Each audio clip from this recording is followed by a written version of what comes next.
नमस्कार। आप सबका आपके YouTube चैनल स्टडी विद के में स्वागत है। आज से मैं क्लास वाइज और सब्जेक्ट वाइज वीडियो की शुरुआत कर रहा हूँ। मेरे वो पुराने स्टूडेंट्स जो मुझसे 2-3 साल पहले पढ़े थे, उनके रिक्वेस्ट पर मैं क्लास 10th का मैथ बिल्कुल पहले चैप्टर से शुरू कर रहा हूँ। आशा ही नहीं, पूर्ण विश्वास है कि आप सभी इससे काफ़ी लाभान्वित होंगे। तो चलिए वीडियो को शुरू करते हैं। हमारे मैथ्स का पहला चैप्टर, क्लास 10th के मैथ्स का पहला चैप्टर रियल नंबर्स है। तो जैसा कि मेरी आदत है और जैसा कि मैंने इस चैनल की शुरुआत करने से पहले ही मैंने आपसे वादा किया था कि मैं किसी भी सब्जेक्ट पर जिस पर मैं वीडियो बनाऊंगा, एक एक चीज़ को कन्फर्म करते हुए, बेसिक चीज़ों को समझाते हुए आपको आगे ले चलूँगा। तो पहला जो चैप्टर हमारा रियल नंबर है, इस रियल नंबर को हम समझने का प्रयास करेंगे। रियल नंबर की हिंदी वास्तविक संख्या होती है। रियल नंबर की हिंदी क्या होती है? वास्तविक संख्या होती है। हम इसको समझें कि आखिर ये होता क्या है। तो वास्तविक संख्या समझने से पहले हम संख्या को समझेंगे। तो संख्या के बारे में हम जान चुके हैं। अगर आपको शुरू से संख्या, अंक, डिजिट, नंबर्स के बारे में जानना है तो आप ABC ऑफ मैथ्स, गणित का प्रारंभिक ज्ञान, इस नाम से जो मैंने सीरीज शुरू की हुई है उसका वीडियो आप देख सकते हैं। नंबर्स दो टाइप के होते हैं। ब्रॉडली अगर हम नंबर को डिवाइड करें तो नंबर दो टाइप के होते हैं। एक होता है रियल नंबर और एक होता है अनरियल नंबर। रियल नंबर्स यानी कि वास्तविक संख्याएं, और अनरियल का मतलब अवास्तविक संख्याएं, या उसी को इमेजिनरी नंबर भी कहते हैं। इमेजिनरी का मतलब होता है काल्पनिक। इमेजिन करना माने कल्पना करना, तो काल्पनिक संख्याएं। तो हमने देखा कि नंबर्स जो हैं वो दो टाइप के हैं। एक है रियल नंबर और एक है इमेजिनरी नंबर या अनरियल नंबर। वास्तविक संख्याएं और अवास्तविक संख्याएं या काल्पनिक संख्याएं। सबसे पहले मैं आपको रियल नंबर के बारे में बताऊंगा, उसके बारे में हम इमेजिनरी नंबर के बारे में चर्चा करेंगे। रियल नंबर को फिर दो भागों में बांटा गया है। एक को कहते हैं रेशनल नंबर्स यानी परिमेय संख्याएं, और इरेशनल नंबर्स का ये शॉर्ट फॉर्म है, अपरिमेय संख्याएं। अब देखना है कि रेशनल नंबर क्या होता है। रेशनल नंबर, जिसकी हिंदी परिमेय संख्या होती है, उसके अंतर्गत आता कौन कौन सी संख्याएं रेशनल नंबर्स होती हैं। फ्रैक्शन आपने पढ़ा होगा, जैसे कि 4/5, 3/7, 8/9 एट्सेट्रा।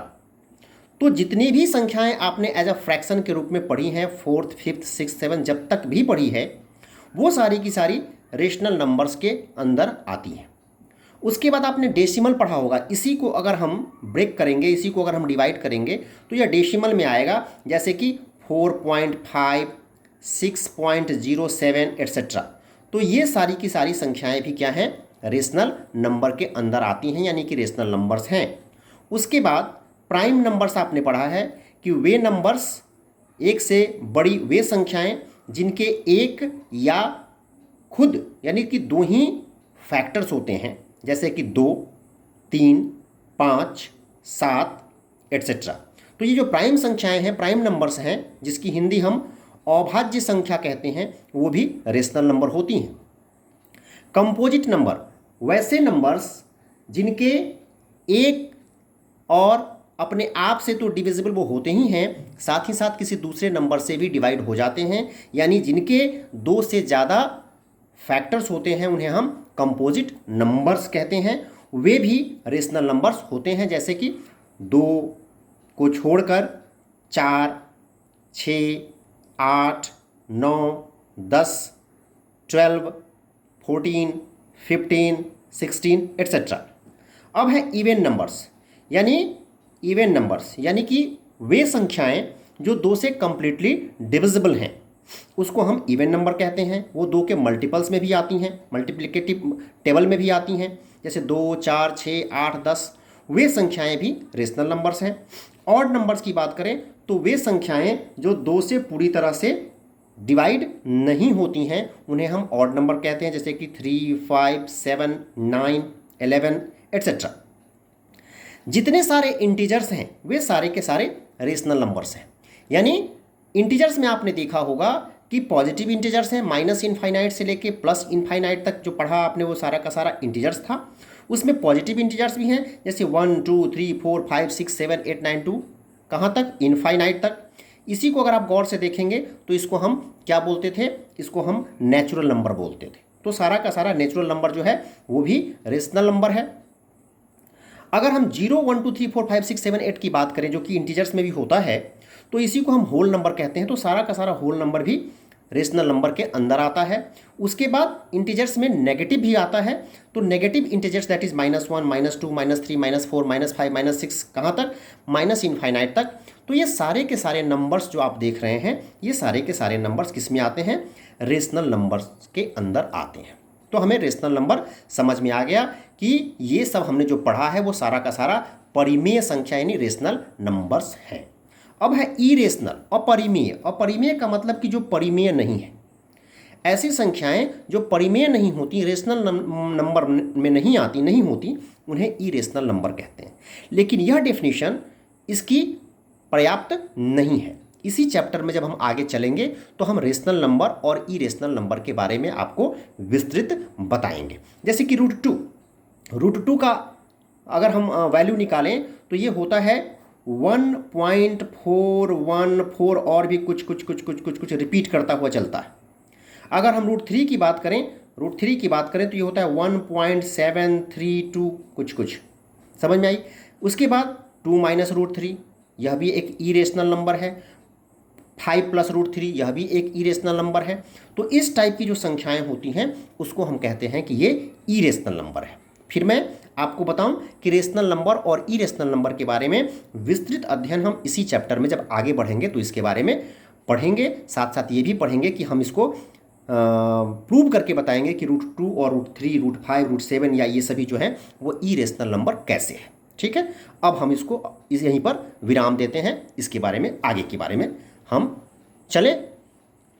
अब जो इस चैप्टर में हमारा मेन स्टार्ट होता है वो है यूक्लिड्स डिवीज़न लेमा, और या इसी को यूक्लिड्स डिवीज़न एल्गोरिदम कहते हैं।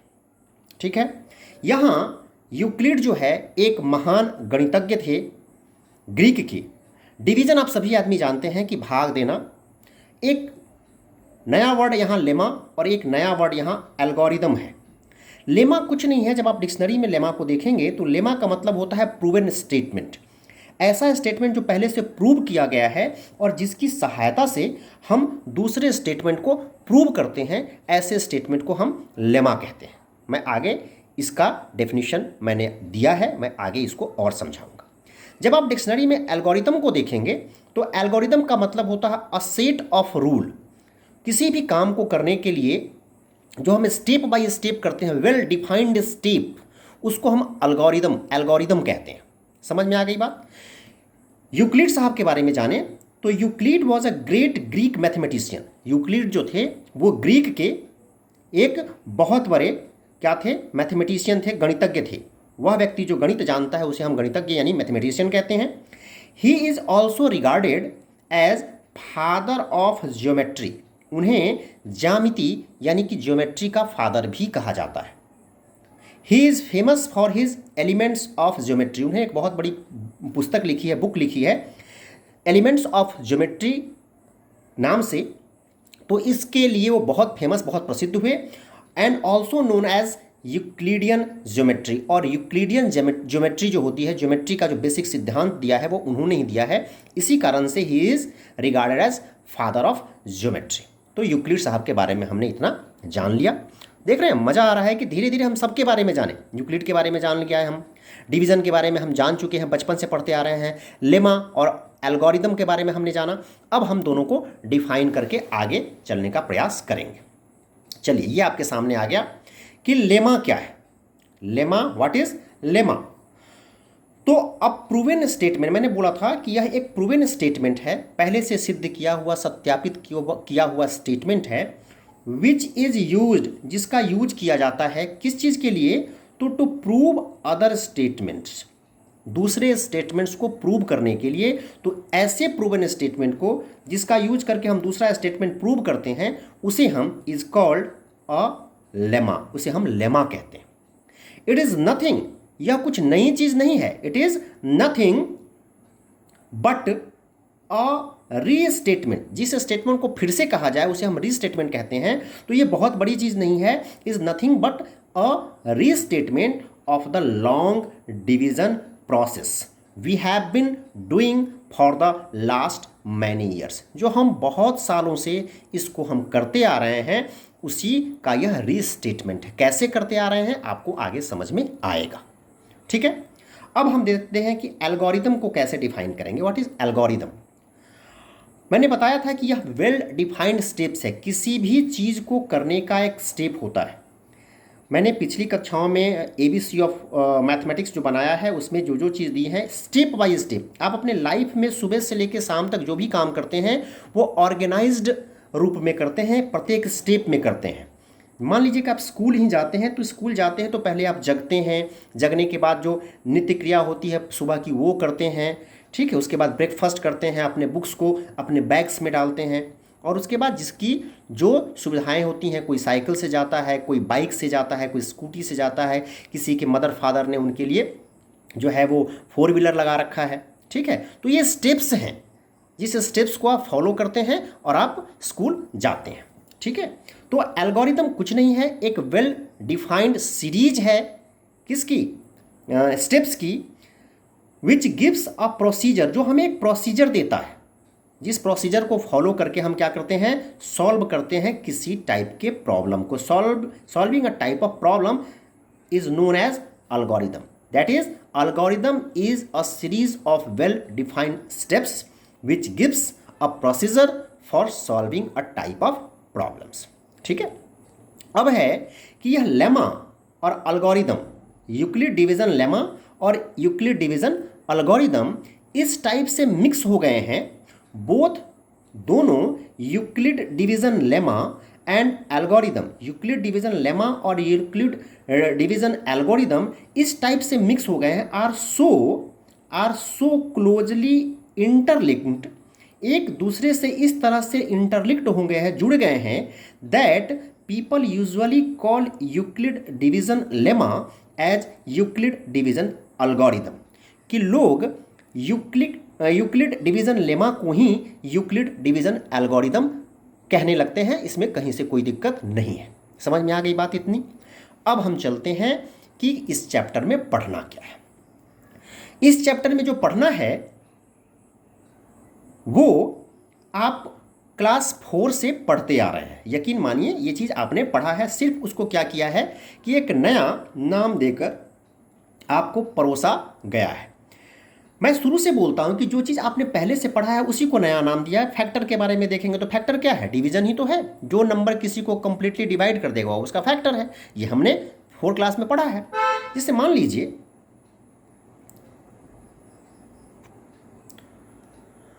लीजिए कि 117 को हमने 14 से डिवाइड किया, तो 14 8 जा 112।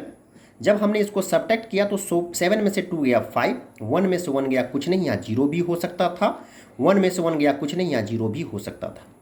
चूँकि यहाँ जो रिमाइंडर बच गया 5 वो इस डिवाइजर से कम है तो इसको हमने रिमाइंडर कहा। इस डिवीजन में 4 टर्म्स होते हैं, आपने उस समय भी पढ़ा था जब आप क्लास 4 में थे। एक टर्म वो होता है जिससे डिवाइड किया जाता है, उसको हम डिवाइज़र कहते हैं।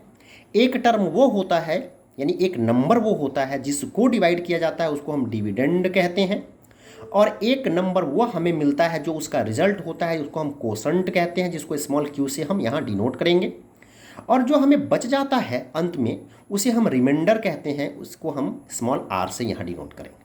ठीक है, यहाँ हमें चेक करना होता है कि हमारा जो डिवीजन सही है कि नहीं। तो हम क्या करते हैं कि ये वाला अगर इसमें इससे मल्टीप्लाई करके इसको ऐड करने पर मिले, यानी कि जो डिविडेंड है यानी कि 117 वो 14 इंटू 8 को मल्टीप्लाई, यानी कि इसका जो प्रोडक्ट होगा उसमें इसके रिमाइंडर को ऐड करने से मिले, यानी कि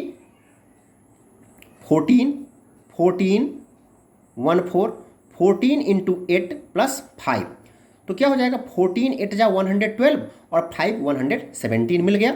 यानी कि 117 क्या था हमारा 117 डिविडेंड था।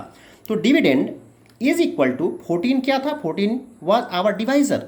तो डिवाइजर इनटू 8 हमारा क्या था 8 हमारा कोसेंट था। तो कोसेंट और दोनों के प्रोडक्ट में अगर हम रिमाइंडर को ऐड कर दें 5 वाज आवर रिमाइंडर 5 को हम रिमाइंडर को ऐड कर दें तो हमारा डिविडेंड मिल जाता है। ये हमने क्लास 4 में पढ़ लिया था। यहाँ यहाँ एक शर्त है कि जो रिमाइंडर आप देख रहे हैं ये रिमाइंडर या तो जीरो होगा, ये रिमाइंडर क्या होगा या तो जीरो होगा, नहीं तो इस डिवाइजर से हमेशा छोटा होगा। अगर इसके बराबर या इससे बड़ा होता तो वन टाइम डिवाइड हो जाता। समझ में आ रही बात। जैसे जीरो कैसे होगा, सपोज कीजिए कि वह 112 होता यानी कि 112 होता तो 14 8 जा 112 क्या बचता रिमाइंडर में जीरो। यानी कि इसकी एक शर्त है रिमाइंडर की कि रिमाइंडर या तो जीरो होगा नहीं तो जीरो से बड़ा होगा, लेकिन कितना बड़ा, लेकिन ये जो डिवाइजर है उससे छोटा ही होगा। यहाँ 13 तक हो सकता था 14 नहीं हो सकता, क्योंकि जैसे ही ये 14 होता तो 9 टाइम्स हो जाता तब वह 8 टाइम नहीं होता। समझ में आ गई बात।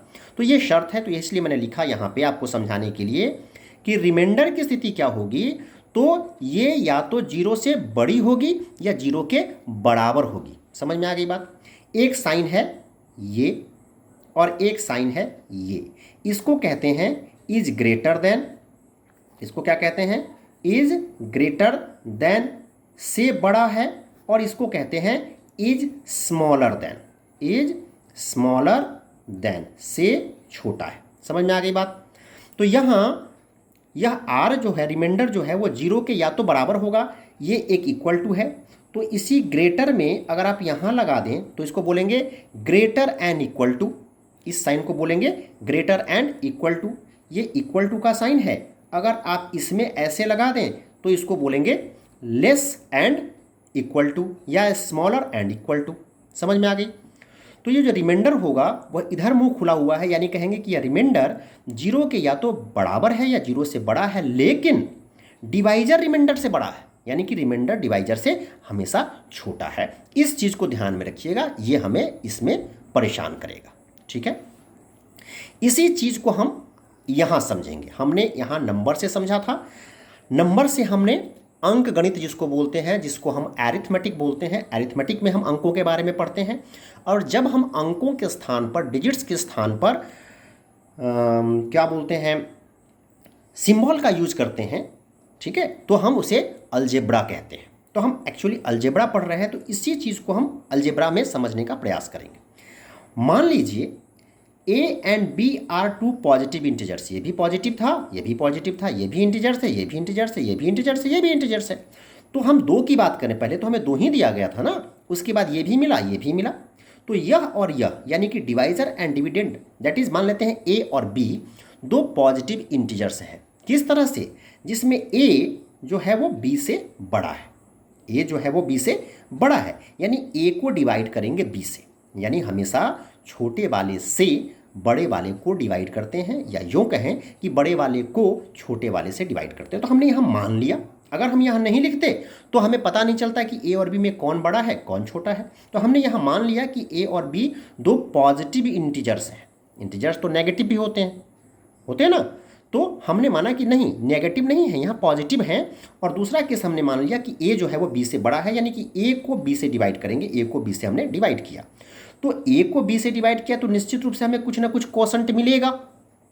यहाँ नंबर था तो नंबर डिवाइड हो गया तो कुछ मिला, यहाँ नंबर नहीं है तो मान लेते हैं कोसेंट कुछ ना कुछ मिलेगा। हम इससे सब्ट्रैक्ट करेंगे तो कुछ ना कुछ हमारा रिमाइंडर भी मिलेगा।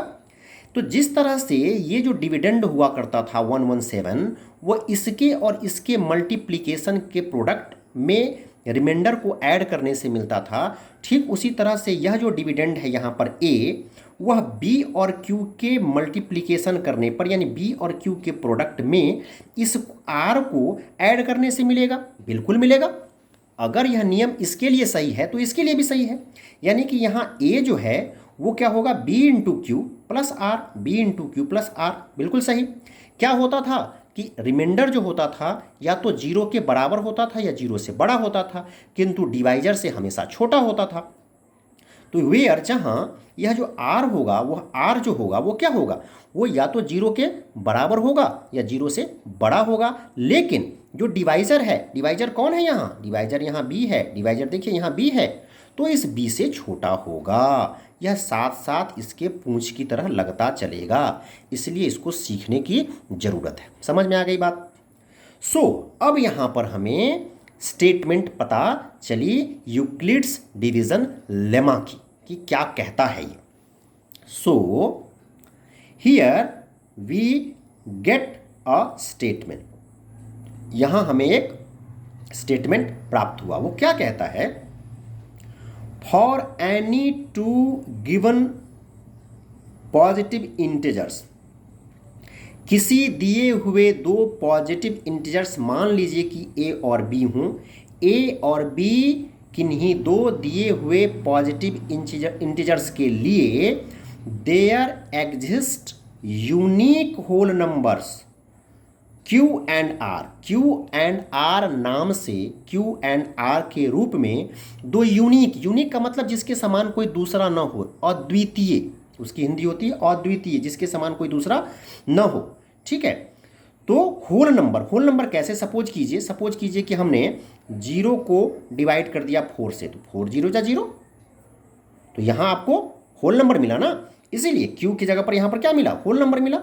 तो whole number Q and R such that, इस प्रकार से कि यह जो A होगा जिसको आप डिवाइड कर रहे हैं, जो A आपका बड़ा है B आपका छोटा है, वो हो जाएगा B इंटू क्यू। ये देखिए B into Q plus R, where जहां R इज इक्वल और greater than zero but less than B, जहां R जो है वो जीरो के या तो बराबर है या जीरो से बड़ा है लेकिन B से छोटा है, यानी डिवाइजर से छोटा है।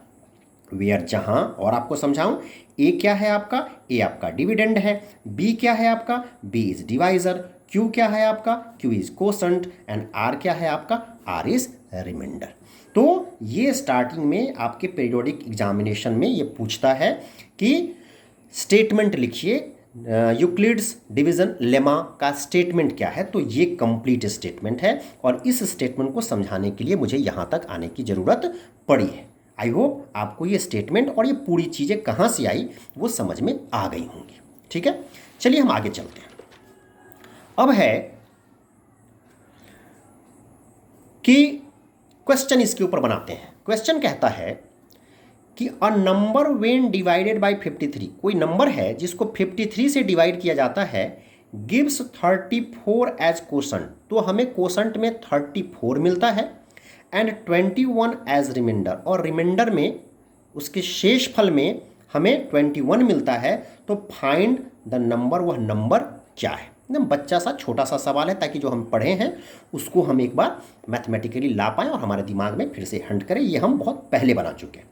सॉल्यूशन कैसे करेंगे, by Euclid's division algorithm, Euclid divisions algorithm के द्वारा वी नो दैट, हम जानते हैं कि जो डिविडेंड होता है वो divisor into quotient plus remainder होता है। यहाँ डिवाइजर हमारा 53 है, व्हेन डिवाइडेड बाय, तो जिससे डिवाइड किया जाता है वो हमारा डिविडेंड क्या बोलते हैं, डिवाइजर होता है। तो divisor is 53, 34 as quotient, quotient हमारा 34 है, एंड 21 एज रिमाइंडर, 21 रिमाइंडर मिलता है। 53 में जब 34 से मल्टीप्लाई करेंगे तो 1802 मिलेगा, उसमें 21 को ऐड कर दीजिए, 2 एंड 1 3, 2 और 0 2 और 18, ये हो गया हमारा 1823, 1823। यहीं पर आप आंसर छोड़ सकते हैं, लेकिन मैं आपको रिकमेंड करूंगा कि बिल्कुल नहीं, पहला चैप्टर ही हमें कहता है एल्गोरिदम एक वेल डिफाइंड स्टेप्स है, तो इस स्टेप्स को पूरा करने का प्रयास कीजिए, इससे आपकी पर्सनालिटी आपके टीचर के सामने बहुत अच्छी होगी। ठीक है, हेंस एक लाइन लिख दीजिए कि जो नंबर आपसे पूछ रहा था वो क्या होता है, रिक्वायर्ड नंबर, वो नंबर जिसकी ज़रूरत है। Required number is 1823, 1823। कहानी खत्म हो गई, समझ में आ गई बात। नेक्स्ट बहुत इंपॉर्टेंट क्वेश्चन, शो दैट, दिखलाइए कि एवरी पॉजिटिव इवन इंटीजर्स, प्रत्येक पॉजिटिव जो इवन इंटीजर्स हैं is of the form of 2q, 2q के फॉर्म में होता है, और that every positive odd integers, और जो पॉजिटिव ऑड इंटीजर्स होते हैं वो 2q+1 के फॉर्म में होते हैं, जहां q for q some integer, q जो है वो क्या है, कुछ इंटीजर है। क्वेश्चन समझ में आई? इसको और समझाते हैं। हमारा सॉल्यूशन यहाँ से स्टार्ट होगा, ये हमने समझने के लिए लिखा है। पॉजिटिव इंटीजर्स का मतलब क्या है, 1 2 3 4 5 6 7 8 9 10 up to infinite.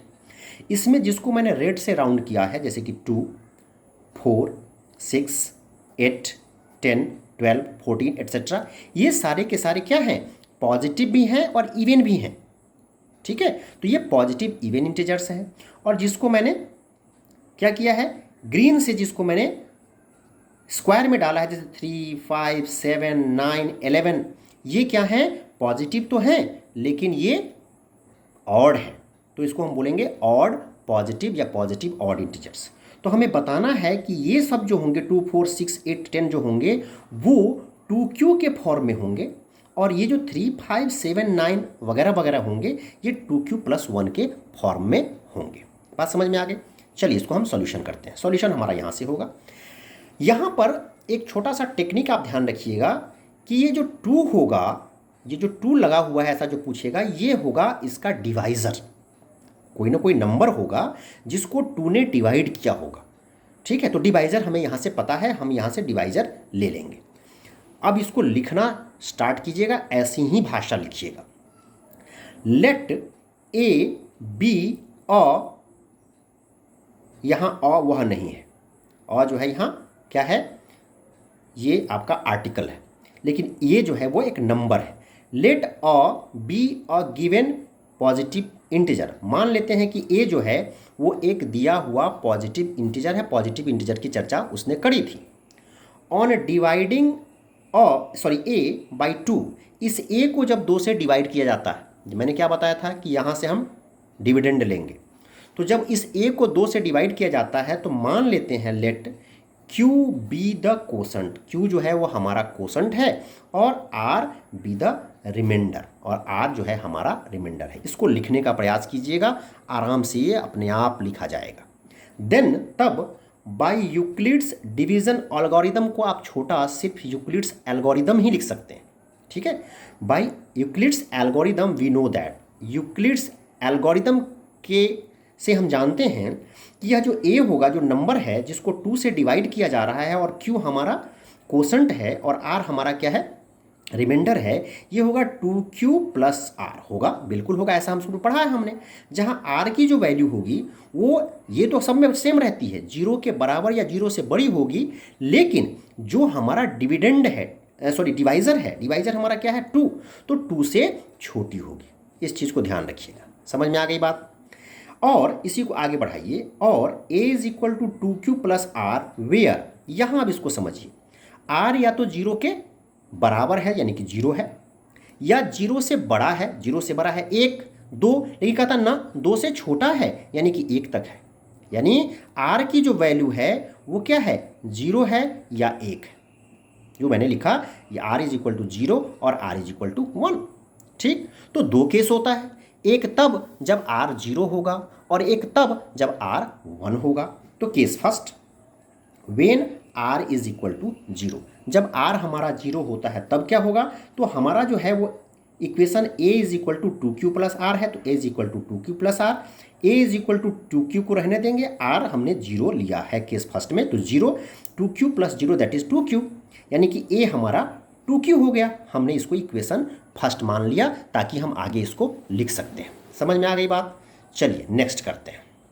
Case second, r की 2 वैल्यू आई थी, r की एक वैल्यू आई थी 0 जिसका हमने कर लिया था, r की दूसरी वैल्यू आई है 1, तो वेन r = 1 देन तब क्या होगा, तो a हमारा क्या था 2q+r, 2q+r के बदले हम 1 रखेंगे तो 1, तो a = 2q+1, इसको हमने इक्वेशन 2 मान लिया।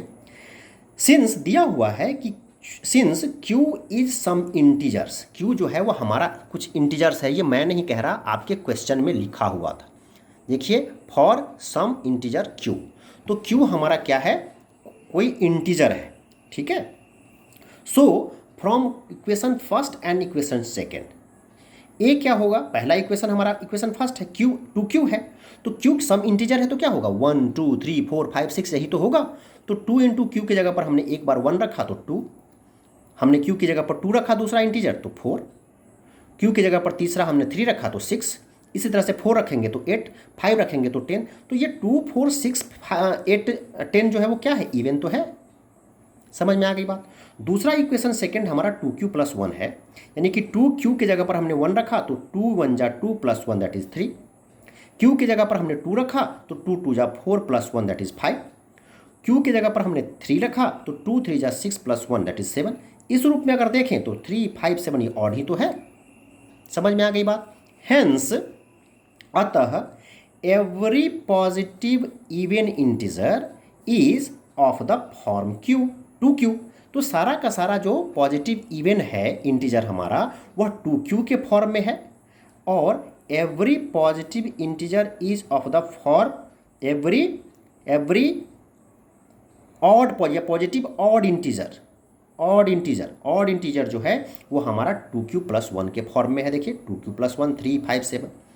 समझ में आ गई। हेंस प्रूव्ड, ये जो हमने शो करने के लिए बताया था हमने शो कर दिया इस चीज़ को। समझ में आ गई। अब इस चीज़ को याद भी रखेंगे अब कि प्रत्येक ऑड पॉजिटिव इंटीजर्स जो होता है वो 2q प्लस 1 के फॉर्म में होता है, और प्रत्येक इवन पॉजिटिव इंटीजर्स जो होता है वो 2q के फॉर्म में होता है, ताकि इसका यूज हम आगे करेंगे। एक क्वेश्चन और देखते हैं और इस वीडियो को ख़त्म करेंगे।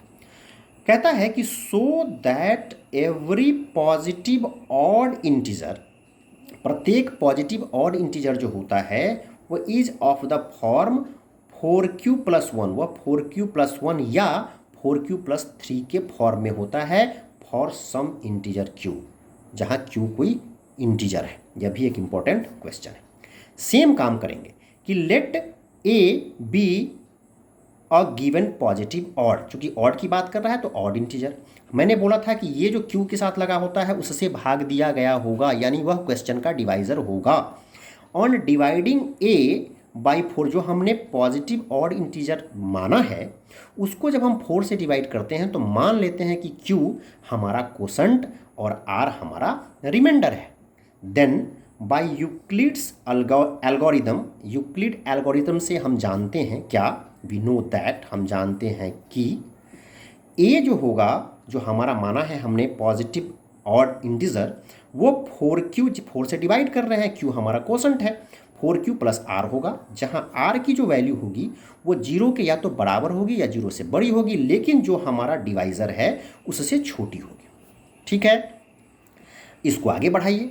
इसको हम बोलते हैं इट सिंप्लाइज दैट। जब दो इक्वेशन को आगे बढ़ाना होता है तो हम इसको लिखते हैं। तो यही a is equal to 4q plus r where, इसको हम आगे बढ़ाएंगे। r की वैल्यू 0 के बराबर यानी कि 0, 0 से बड़ी 1, 0 से बड़ी 2, 0 से बड़ी 3, 0 से बड़ी 4, नो, यहाँ रिस्ट्रिक्ट कर रहा है कि नो, 4 से छोटी यानी कि 3 तक तो यह वैल्यू ले ही सकता है। समझ में आ गई। यानी कि इसके 4 केस होंगे। चलिए, case first where r equal to 0, जब r का वैल्यू 0 है तो हमारा क्या है 4q प्लस r, यानी 4q प्लस r की जगह पर हमने 0 रख दिया, दैट इज 4q, इसको हमने इक्वेशन फर्स्ट मान लिया। दूसरा इक्वेशन जब r की वैल्यू 1 है, when r is equal to 1, then हमारा इक्वेशन था 4q प्लस r, तो 4q प्लस r के बदले हमने 1 रख दिया, that is 4q plus 1, equation second. Case 3 when r is equal to 2, तो a is equal to 4q plus r, that is 4q plus r के जगह पर 2 छोड़ दिया हमने, इक्वेशन 3। उसी तरह से हमने इक्वेशन 4 को भी कर दिया। ठीक है, अब क्या कहता है, कहता है कि since q is some integers, q क्या है, कुछ इंटीजर्स हैं, तो q की वैल्यू रखिए। अगर आप 1 रखेंगे तो 4 1 जा 4, ठीक है, जो कि क्या है, इवन है, इवन की तो बात ही नहीं कर रहा। 4 q की जगह पर 1 रखिए तो 4 1 जा 4 और प्लस 1 दैट इज 5, क्या है वो ऑड है। अगर 4q प्लस 2 की बात करें तो 4 1 जा 4 प्लस 2 6, जो कि इवन है, इवन की बात ही नहीं कर रहा। 4q plus 3, q is equal to 1 रखें तो 4 1 जा 4 प्लस कुछ भी आप q की वैल्यू रखिए, q की वैल्यू 5 रखिए तो 4 5 जा 20 प्लस 3 23, 23 इज ऑड। इसकी q की वैल्यू आप रखिए 8 रखिए, 4 8 जा 32 प्लस 1 33। तो आप ये देख रहे हैं कि ये वाला फॉर्म ऑड नंबर दे रहा है, ये वाला फॉर्म ऑड नंबर दे रहा है। Since q is some integers, hence it is evident, यह स्पष्ट है कि दैट कि every positive odd integer is of the form 4q+1 और 4q+3 for some integers q and proof. समझ में आ गई बात। आशा करता हूँ कि आपको ये वीडियो बहुत अच्छा लगा होगा, कॉन्सेप्ट क्लियर हुआ होगा। आगे की वीडियो में हम इससे आगे पढ़ेंगे। तब तक स्वस्थ रहिए, सुरक्षित रहिए, खुश रहिए और बड़ों का आदर सम्मान कीजिए। वीडियो देखने के लिए बहुत बहुत धन्यवाद। Thank you very much.